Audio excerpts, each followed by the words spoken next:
श्री नवनाथ भक्तिसार या ग्रंथामध्ये एकूण 40 अध्याय आहेत। या ग्रंथाचे पारायण 7 दिवसात किंवा 9 दिवसात पूर्ण करता येते। काही साधक या पद्धतीने पारायण न करता दररोज फक्त 5 ते 100 ओव्या वाचतात। काही जण रोज एक अध्याय वाचतात। अशाप्रमाणे मग 40 दिवस लागतात।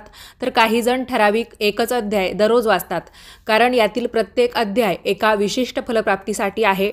पूर्ण श्रद्धेने आणि भक्तिभावाने जर आपण नाथांना शरण जाऊन हे नवनाथ भक्तिसार ग्रंथाचं पारायण केलं तर याचे आपल्याला नक्कीच दिव्य अनुभवायला मिळतात।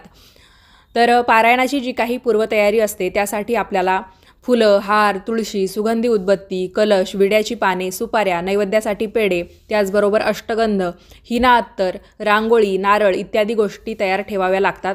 त्याचबरोबर बरेच जण हे पारायण करत असताना स्वतःला भस्मलेपनसुद्धा करतात।